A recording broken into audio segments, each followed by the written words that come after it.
Hey everyone, Zoraz here from Not Casuals, today bringing you a guide on the Elite Necrogiant Behemoth fight in Call of Dragons. This is arguably the hardest boss in the game once you do it in the Elite version. The Elite version is very similar to the regular version, except that the boss itself is greatly empowered with more powerful abilities as well as some extra buffs. The abilities that are empowered are noted here. As you can see, they are the same except that the damage goes significantly higher and are deadly to enemies, which means players when not avoided or not done properly. So you have a lot less margin for error in this fight. The other buffs that this buff gets are here. So the increase in HP attack and defense is pretty normal for elite raids, as well as enemy legions receiving less healing, which means that we don't have as much power to heal ourselves, and increase all damage dealt equal to a certain percentage of HP loss. So he does more damage the more HP he loses. And lastly, and most importantly, Dark Riposte, which is a very unique thing about this fight. So when enemy legions, meaning us, launch normal attacks on Necrogiant while it is invulnerable, they will take magic damage factor of 500. Now this happens very often in this fight. Every time a phase changes and he goes invulnerable, if you keep attacking them, you will kill yourself incredibly quickly. I will show it more in the video later when I show you the actual fight, but this is something to take in note because it is going to be a big deal. You must never attack the boss when he is invulnerable or you will kill yourself very quickly. Now lastly, if you do an elite raid, it's harder, but you also get all of these rewards for all participating member of the alliance. So everybody will get this no matter what they do. But if you are also amongst the first on your server who do this fight within 8 minutes, you will also receive this frame. As you can see, my alliance now has it because we were the first one. We did it in 7 minutes and 36 seconds. And now everyone that was in the fight has this frame and no one else can get it for this season. Now, I am going to show you the fight and the abilities firsthand, but I want to go over a few of these special abilities here before we get started. So it's good to note that they share HP, which means that in my alliance, we focus only the Necrogiant and ignore the Giant, and they still both die at the same time.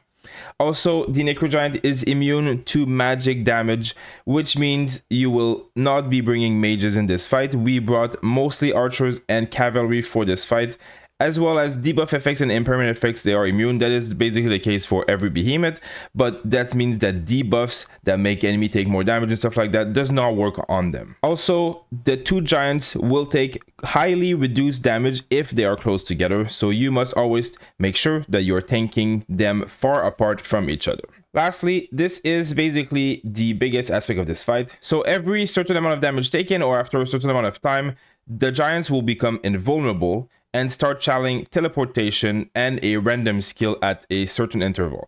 Now, this means that they will both become immune in whichever corner they are, and they will cast one of their skills, which we will have to react to in order to not die. Once that skill is over, they will switch space with each other and the fight will resume as it was.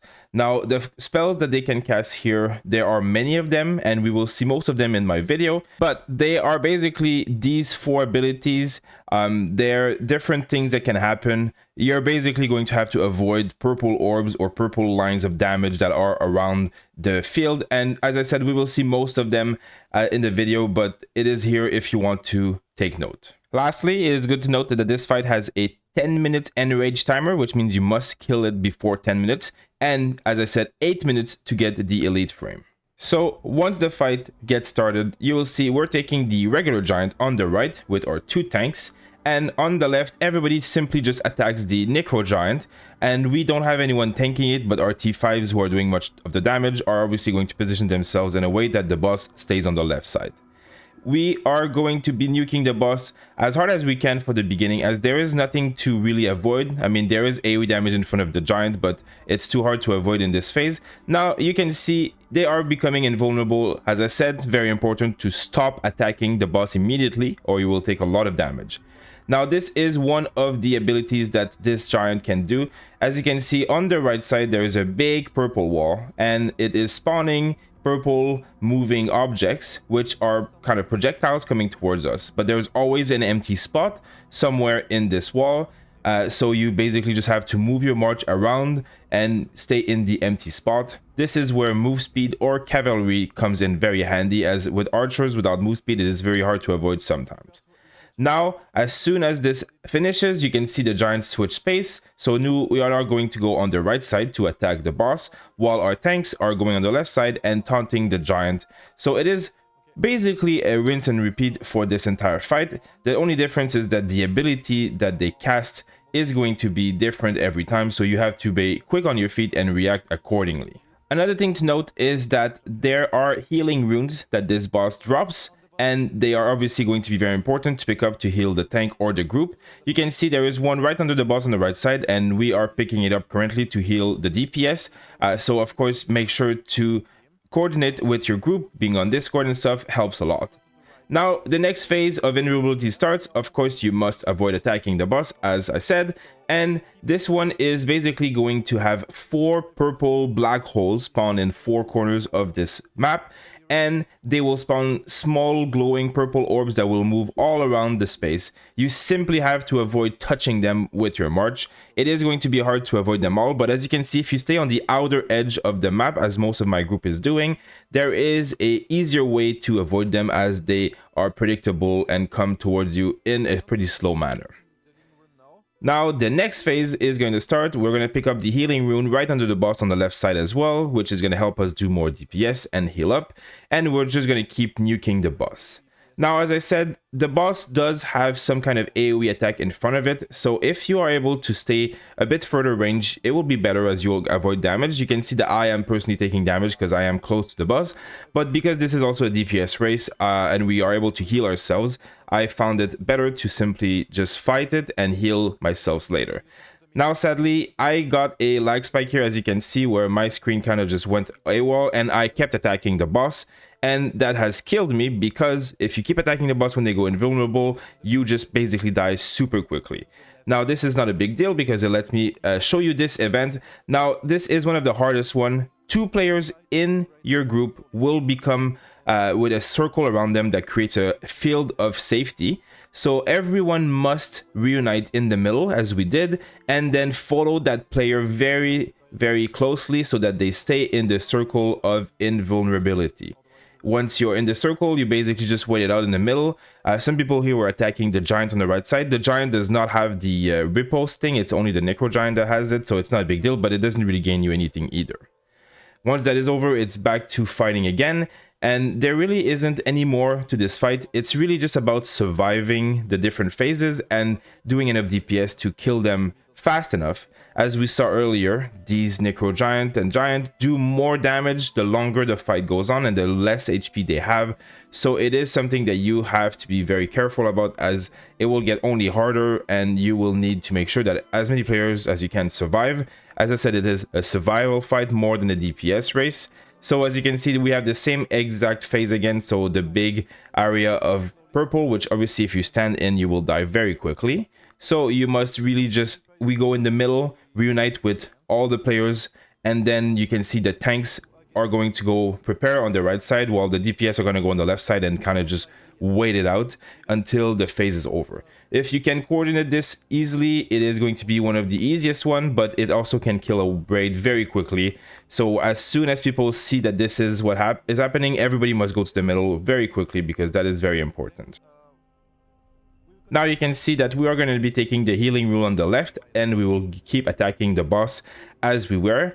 But here our tanks have told us that they are in need of healing, so we are going to be sending 10 players on the right side to click on the healing rune so that they also can get heals, which is something that's very important in this fight. Again, the coordination is very important.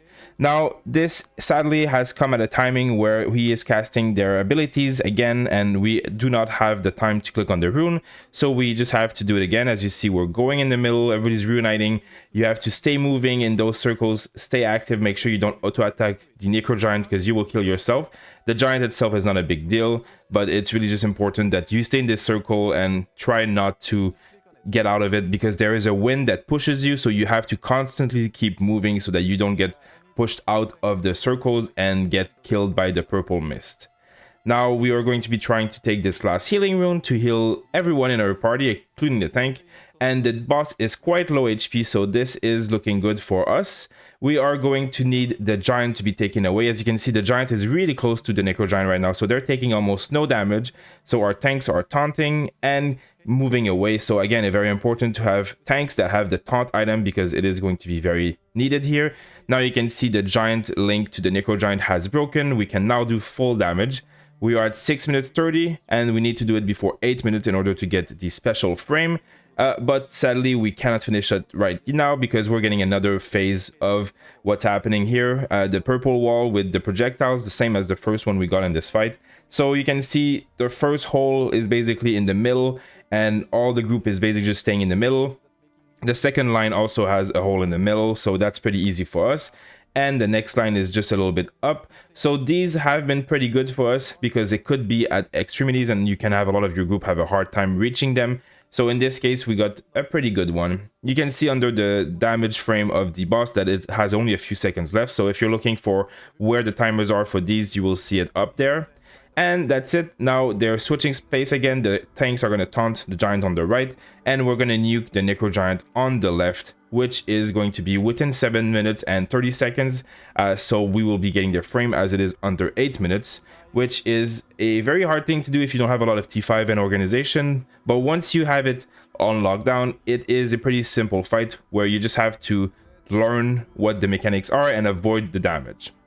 So here we have it. We killed the Necrogiant. We are the first one on the server to have done it, and we will have the frame. It is very nice because we didn't manage to do it on last season because we didn't have the strength to do it. And as you can see, most of the high damage, obviously, they're T5s, and people are using a lot of Archer and Cav marches as they are the best ones here. And here we go. This is what it looks like when you get the frame. So we got the Necrogiant Hunter frame. And it is now going to be something that we will be wearing because it is one of the hardest ones to get in the game. So that's about it, guys, for this fight. Of course, it is a pretty complex fight, but as you saw, when we all work together with voice chat and know how the events are going to occur and how to avoid taking damage, most of the group manages to survive, and the damage is definitely there as needed because it is more about survival than killing the boss super quickly. Of course, having a lot of T5 with very strong Cav and Archer marches does help a lot. You do need a strong alliance to do this boss to elite, especially we are in season 1+, which has made, I think, every behemoth a little bit stronger, or at least some of them will be stronger. In any case, you just need to be strong enough to do the damage needed within the amount of time needed, and of course to be the first ones to do it on your server if you want the frame.